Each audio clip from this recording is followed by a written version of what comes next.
You're listening to School Counseling Simplified, a podcast with easy-to-implement strategies for busy school counselors.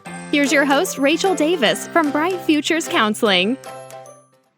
Do you ever have a kiddo pop into your office last minute and you need an activity to do quickly?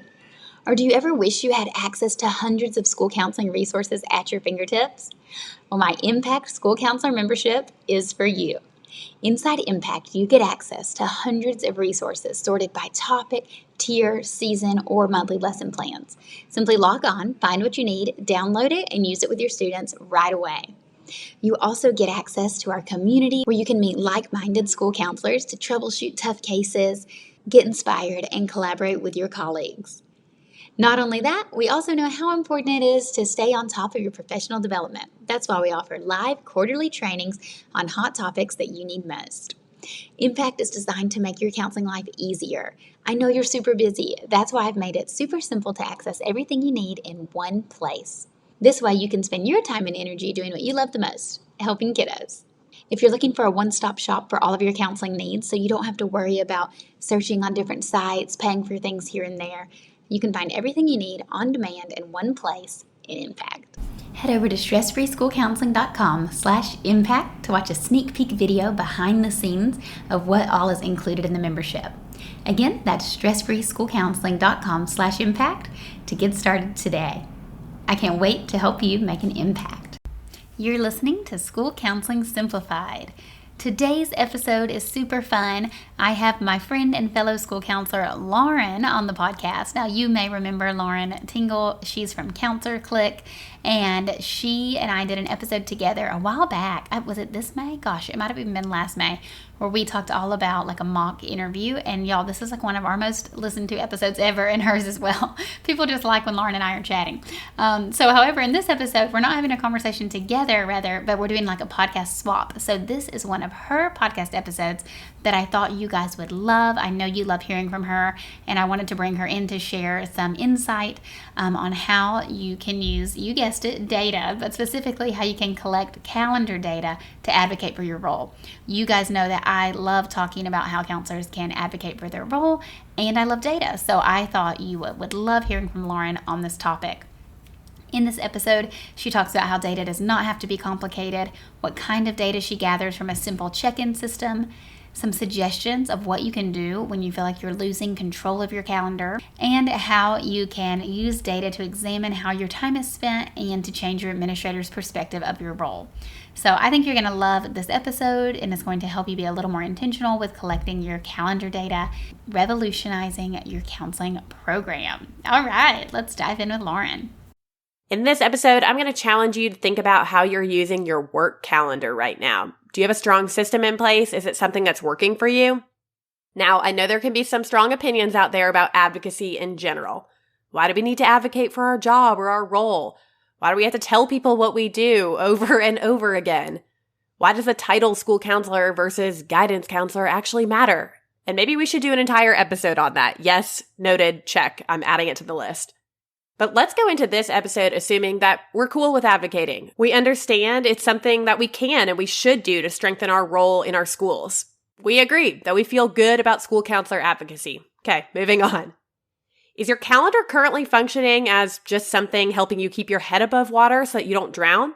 Or have you ever thought of how your calendar could be used as an advocacy tool?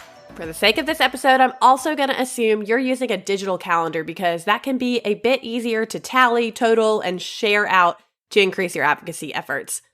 I'll link to some other podcast episodes and blog posts all about calendars and time management in the show notes in case you want some more specifics in this realm. I want to walk you through how collecting calendar data and examining our time as a high school counseling team changed our administrator's perspective of our role and helped us advocate for the things we wanted to be doing and the things that we should have been doing. When you intentionally plan and use your calendar in your high school counselor role, it's possible to have positive outcomes. Now, these aren't magic solutions that happen overnight, but it's also not a waste of time either, so I want to reassure you of that. These things are the results of putting in time, getting into some rhythms, and then you'll have results to show from it. You're playing the long game here with data. I'm talking at least a semester, maybe a whole school year. When I interviewed a former principal of mine in episode 71, our calendar usage and data collection is something that still sticks out to him in his mind as a pivotal moment in how we changed a lot of our roles and responsibilities as a team. After my department collected some data from our calendars and from our digital check-in system, we crunched some numbers, we shared those with him, and he agreed it was time to take our services from responsive to proactive. Administrators may start listening to you if you have some compelling data to share with them. Yes, I know this is the best case scenario, but it is tough to argue with data. And administrators love data, so let's give them what they love. Oh, and a reminder, compelling data does not have to be complicated. I'm going to share with you the exact step-by-step that shifted our department's model for the better. We were feeling overwhelmed that our model felt more like emergency responder services than a space where we proactively taught and served students. Yes, we will always have responsive services as part of our role, but our data was showing it was so skewed. We were never getting ahead on what we wanted to be doing in our school because everything was on fire all the time. I don't know if you can relate to that or not. First, we looked at our check-in system. Let me tell you, it was basically just a spiral notebook where people, students, parents wrote their name in it, sitting in our lobby. Now, if you know me, I'm a pusher of the status quo. One of my strengths on the Strength Finder assessment is maximizer, meaning I like to take something and make it better. Transforming something is just thrilling to me. I'm being serious. Yes, I'm about to tell you how transforming our program to proactive was absolutely thrilling to me. Well, I looked at that notebook and I thought, why the heck are we doing that? What is the point of that notebook sitting right there? I mean, I'm sure somebody meant well who put it there. I guess maybe we would know who came by our office, but then what? It literally just sits in a notebook for all eternity, fills up, and then goes in the trash can? No thanks. That doesn't make any sense to me. I definitely had to spend some time figuring this out, but I got a computer for our lobby. I made that happen. I got a Google form to open on it every day, and it was simple. We also used this computer to have forms for signups that were currently happening with our school counseling department. We also had our school counseling website pop up on there too. Now, we didn't use this sign-in form to alert us that a student was waiting for us in the lobby, but I guess you could do that. We didn't use it for behavior issues like making sure a student was in our office when they said they were, though I guess you could do that too. We were using it for data collection. And remember, I said it was simple. Here's how simple it was. This is what the Google form said. We were asking for first name, last name, student's grade. Then we asked what counselor you're here to see, because at this point, we had a counselor that rolled with each class, plus a director who often saw off-grade level students, plus a college and career counselor. So we were just curious who people were popping in to see. Then we had a question that said, I am a student or a parent. I mean, I guess that's a statement. They're selecting if they're a student or a parent. Then what do you need help with today? And the options were academic concern, college career planning, personal social concern, or IGP meeting. Side note, an IGP meeting in our area, that acronym stands for Individualized Graduation Plan Meeting. It's like your required graduation planning meeting for the year that usually a parent and student come in together for. And then lastly, do you have a scheduled appointment? And those options were yes or no, I'm just dropping in. So 7 questions total. Super simple, but getting closer to collecting some data that we were curious about. So what did our data show from this sign-in? Forgive me, I can't remember if this was one semester or all school year long. It was a long time ago. But the data point was so simple and so compelling. And honestly, it's exactly what we were looking for. We found that 81% of people coming in did not have an appointment. So what did that mean for us? It meant that our time was heavily reliant on responsive services. We were constantly dropping what we were doing to respond to minute concerns and crises. Yes, I said from the beginning, these are to be expected in part, but our team was in agreement that we didn't want to be flying by the seat of our pants all the time. It really makes you feel scattered when you live in that world, like you never actually got anything done because you were interrupted all day. We were all feeling the tension of losing control of our calendars. And when we had lofty visions of being a ramp program that serves students well, we had goals that we wanted to achieve. We knew we couldn't keep taking 1 step forward and 2 steps back if we wanted to meet those expectations we had for ourselves and our program.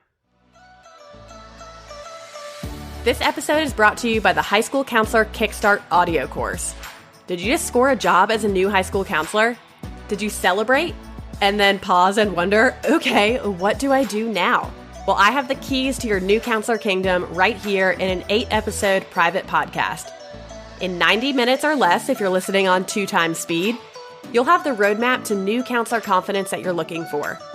Check out everything that's inside, including 2 amazing exclusive bonuses at counselorclick.com/newcounselor.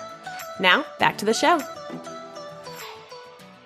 Because it was part of the RAMP journey anyways, RAMP being a recognized Ask a Model program, that national award that we were after for the transformation of our program, we all started color coding our calendar and tracking where we spent our time individually. Yes, this takes time to pull and compile the data from this, but getting into the habit of collecting it in the first place is the first big step. If you want to use it for data purposes and dig deeper to answer your big questions, then at least you have to have the option to have it there. So we had the office check-in and our personal calendars to compile. Internally in our office, we knew we wanted to get more efficient with how students were scheduling meetings. So I'm a broken record about this, but I'm a huge advocate for Calendly, an appointment system that syncs with your digital calendar. So you do have to be using a digital calendar to make this run smoothly. I'll link to Calendly in the show notes because it's free and easy to use and just plain awesome. So remember, one of the questions was, do you have an appointment?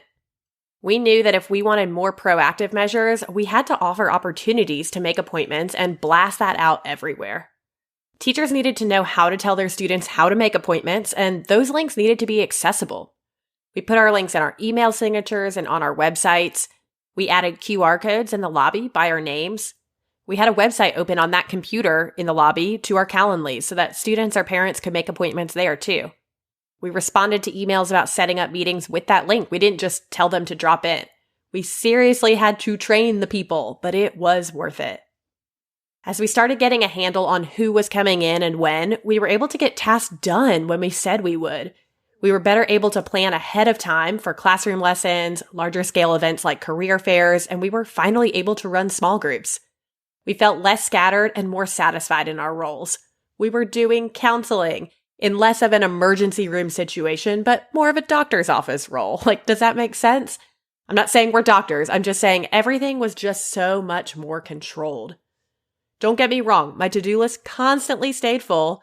Things always rolled over to the next day. But I was no longer getting to the end of the day saying, what the heck did I get done today? I could see on my digital calendar exactly what was getting done. And when we could see where our time was going, we were able to go to our principal and make big asks, like, can you take away testing so that we can run small groups at this time of year? Or look at the percentage of students dropping in for social emotional concerns. We need to get ahead of this and get into the classrooms. He then had no problem advocating on our behalf to teachers to use that instructional time for us to do classroom lessons on topics that we knew students needed, because our data from our office drop-ins and our annual needs assessments showed it to be true. And like I said, it's tough to argue with data. When we're intentional with our calendars and use them to collect data, we can revolutionize how our program fleshes out. With a few small tweaks and intentional changes, you may find yourself in a gold mine of information that changes your next steps or the future of your department. Thanks for tuning into this week's episode. If you listened to this and thought, hey, we need to make some changes in our department, would you do me a favor? Hit the share button and text this episode to a co-counselor who you work with. It would be so cool for me to hear about the ways that you're examining the way you do things and how you shake things up after listening to this episode of High School Counseling Conversations. So share this episode with a friend, and I'll see you here next week. Thanks for listening to School Counseling Simplified. You can find the links from today's episode in the show notes. If you'd like to connect with Rachel, she's on Instagram and Teachers Pay Teachers at Bright Futures Counseling. Be sure to subscribe to the podcast so you don't miss any episodes of School Counseling Simplified. Talk to you next week.